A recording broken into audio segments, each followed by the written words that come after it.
दिल्ली के उप मुख्यमंत्री मनीष सिसोदिया शराब घोटाले में कैसे फंसे और कैसे आज के इस डिजिटल युग में और इलेक्ट्रॉनिक सर्विलांस वाले जमाने में उनके लिए झूठ बोलना बहुत मुश्किल हो गया था। मनीष सिसोदिया की गिरफ्तारी पर यह पहला ऐसा विश्लेषण होगा जिसमें आपको भ्रष्टाचार का असली काला रंग दिखाई देगा और आपको हमारे देश के नेताओं की सफेद राजनीति भी समझ में आएगी। तो आज ये पूरी खबर हम आपको ब्लैक एंड व्हाइट में करके दिखाएंगे, लेकिन उससे पहले आपको यह बताते हैं कि आज अदालत ने 4 मार्च तक के लिए मनीष सिसोदिया की सीबीआई रिमांड को मंजूर कर लिया और अदालत ने कहा है कि सीबीआई ने जिन तथ्यों को आधार बनाते हुए मनीष सिसोदिया की गिरफ्तारी की है और उनकी रिमांड मांगी है वो कानूनन सही है। यानी यह कहना गलत होगा कि सीबीआई ने नियमों का उल्लंघन करके सिसोदिया साहब को गिरफ्तार किया है, जैसा कि आम आदमी पार्टी कह रही है। सीबीआई ने आज अदालत में मनीष सिसोदिया को पेश करने के बाद 2 बातें कही हैं। पहली बात यह कि मनीष सिसोदिया जांच में बिल्कुल सहयोग नहीं कर रहे हैं और इसलिए पूछताछ के लिए अब उन्हें रिमांड पर लेना जरूरी है। और दूसरी बात सीबीआई ने यह कही कि सीबीआई शराब घोटाले के आरोपियों से मनीष सिसोदिया का आमना सामना कराना चाहती है, क्योंकि मनीष सिसोदिया अभी इन लोगों के बारे में कुछ नहीं बता रहे, जबकि इन आरोपियों और उनके बीच संपर्क होने के कई सबूत सीबीआई को मिल चुके हैं। अब बड़ी बात यह है कि आम आदमी पार्टी और दिल्ली के मुख्यमंत्री अरविंद केजरीवाल यही कह रहे हैं कि सीबीआई ने नियमों की धज्जियां उड़ाकर मनीष सिसोदिया को गिरफ्तार किया है, जबकि यह बात तो खुद मनीष सिसोदिया ने भी आज कोर्ट में नहीं कही है। सिसोदिया की तरफ से कोर्ट में आज यही कहा गया कि एक मौजूदा मंत्री को गिरफ्तार करने से गलत संदेश जाता है, इसलिए उनकी रिमांड मंजूर नहीं होनी चाहिए और कोर्ट ने मनीष सिसोदिया के वकील की इस दलील को आज सही नहीं माना, इसलिए उन्हें रिमांड में भेज दिया।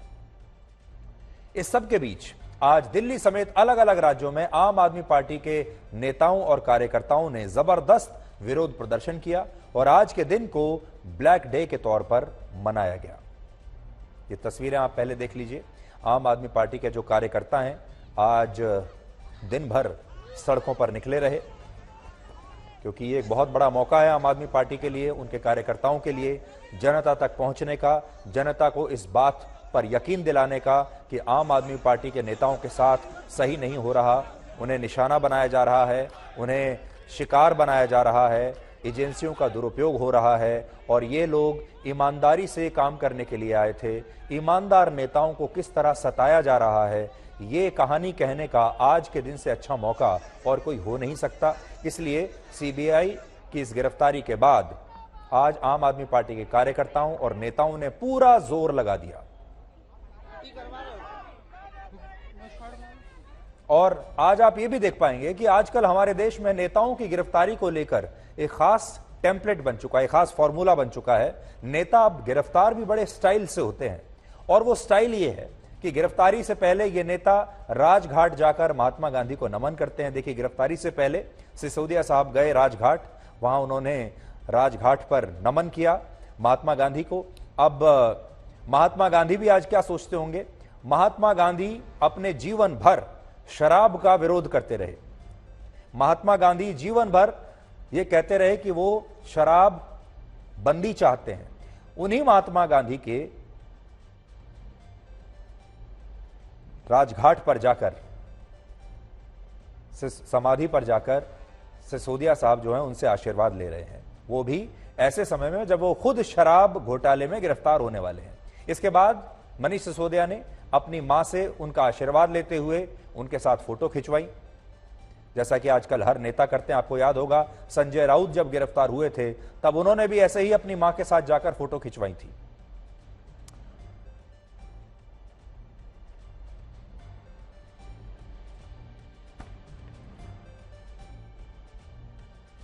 तो राजघाट पर आपको मनीष सिसोदिया नजर आ रहे हैं, अब अपनी मां के साथ मनीष सिसोदिया नजर आ रहे हैं। ये फोटो इसलिए खिंचवाई जाती हैं ताकि जनता की जो सिंपैथी है वो नेताओं के साथ रहे। आपको याद होगा जब शिवसेना के नेता संजय राउत गिरफ्तार हुए थे, उन्होंने भी ऐसे ही किया था। उन्होंने सबसे पहले अपनी मां के पैर छुए, आरती उतार कर उनके परिवार ने जो है उन्हें विदा किया जेल के लिए, फिर वो बाहर आए और इन तस्वीरों को खिंचवाने के बाद एक क्रांतिकारी की तरह ये नेता सड़कों पर निकलते हैं और जनता का इस तरह से अभिवादन करते हैं जैसे ये जनता की खातिर ही जेल जा रहे हों। अब देखिए, तुरंत अपराध जो है वो क्रांति में बदल जाता है। अपराध को क्रांति के लिफाफे में इस तरह पेश किया जाता है जैसे ये नेता क्रांतिकारी हैं और ये देश को बचाने की मुहिम पर निकले हैं और ये रास्ता बड़ा कठिन है, कांटों भरा रास्ता है और इस रास्ते में वो अपने देश को बचाने की खातिर जेल जाने के लिए भी तैयार रहते हैं।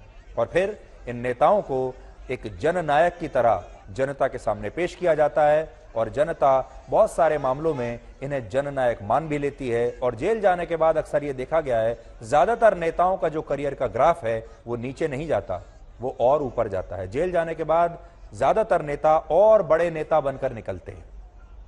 और गिरफ्तारी के बाद जब उस पार्टी के नेता और कार्यकर्ता अलग अलग राज्यों में सड़कों पर निकलकर विरोध प्रदर्शन करते हैं तो इन प्रदर्शनों को लेकर यह कहा जाता है कि देश की जनता इस गिरफ्तारी के बहुत खिलाफ है और अब देश की जनता इन नेताओं के समर्थन में सड़क पर उतर आई है।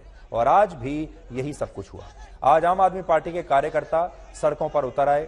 दिल्ली के मुख्यमंत्री अरविंद केजरीवाल ने कहा कि देश इस गिरफ्तारी को बर्दाश्त नहीं करेगा। इससे भी दिलचस्प बात यह है कि अब तक केजरीवाल अपनी रैलियों और कार्यक्रमों में यही कहते थे कि अगर मनीष सिसोदिया ने कुछ गलत किया है, कोई अपराध किया है, तो सीबीआई उन्हें गिरफ्तार क्यों नहीं कर रही। लेकिन अब जब सीबीआई ने वाकई में सिसोदिया को गिरफ्तार कर लिया तो केजरीवाल कह रहे हैं कि सीबीआई के बहुत सारे अफसर इस गिरफ्तारी के खिलाफ थे, लेकिन यह सब कुछ केंद्र सरकार के दबाव और इशारे की वजह से हुआ है। सीबीआई के अफसर तो ये मान रहे थे कि सिसोदिया बेकसूर हैं, वो सिसोदिया को गिरफ्तार ही नहीं करना चाहते थे। ये ट्वीट किया है आज अरविंद केजरीवाल ने। अरविंद केजरीवाल के दोनों बयान आज आपको सुनने चाहिए।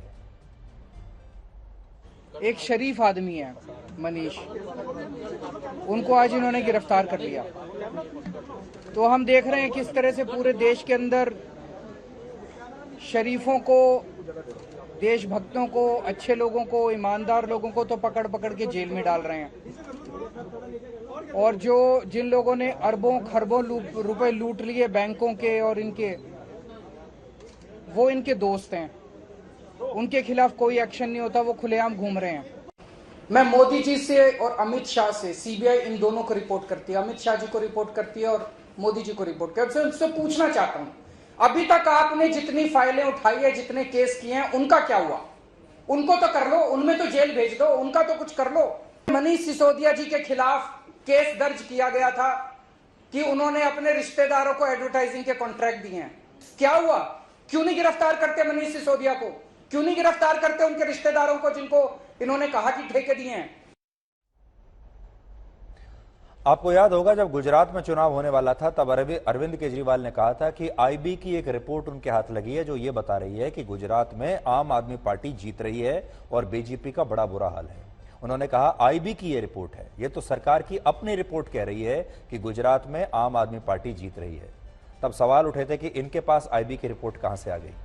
अब आज ये कह रहे हैं कि सीबीआई के जो अफसर हैं वो तो खुद ही नहीं चाहते थे कि मनीष सिसोदिया को गिरफ्तार किया जाए, लेकिन उन्हें आदेश देकर जबरदस्ती गिरफ्तारी की गई है। यानी आईबी भी अपनी सारी जानकारी अरविंद केजरीवाल को दे देती है और सीबीआई के सारे अफसर भी पहले ही अरविंद केजरीवाल को बता देते हैं कि वो क्या चाहते हैं। अब बड़ा सवाल यहां यह है कि सीबीआई ने पिछले साल नवंबर के महीने में इसी शराब घोटाले को लेकर अदालत में जो पहली चार्जशीट दाखिल की थी उसमें तो मनीष सिसोदिया का नाम ही नहीं था। तो फिर पिछले 3 महीनों में ऐसा क्या हुआ कि सीबीआई ने अब इस मामले में मनीष सिसोदिया को गिरफ्तार कर लिया। यानी आपको यह बात अब तक समझ में नहीं आई होगी कि सिसोदिया को गिरफ्तार क्यों किया गया। इसलिए अब हम आपको इसके बारे में विस्तार से बताते हैं ताकि आपको पूरा मामला आपके सामने स्पष्ट हो जाए। लेकिन उससे पहले एक बात और स्पष्ट करना चाहते हैं, हम ना तो सीबीआई हैं ना ही हम अदालत हैं। मनीष सिसोदिया के खिलाफ क्या सबूत हैं ये तो सीबीआई को पता होगा क्योंकि वो लोग इस मामले की जांच कर रहे हैं। हम उस जांच एजेंसी का हिस्सा नहीं है और अदालत ये तय करेगी कि मनीष सिसोदिया आखिरकार उन्होंने कोई गलती की है, अपराध किया है या नहीं किया है। आपने अक्सर ये देखा होगा कि मीडिया पहले से ही अपना पूरा फैसला सुना देता है, अदालत जाने की जरूरत ही नहीं लगती कई बार। इसलिए हम आपको ये कह रहे हैं कि हम कोई फाइनल फैसला नहीं सुना रहे, फाइनल फैसला तो अदालत ही सुनाएगी। इसलिए हमें नहीं पता मनीष सिसोदिया ने ये अपराध किस हद तक किया है, वो दोषी हैं या वो निर्दोष हैं, हम नहीं कह सकते।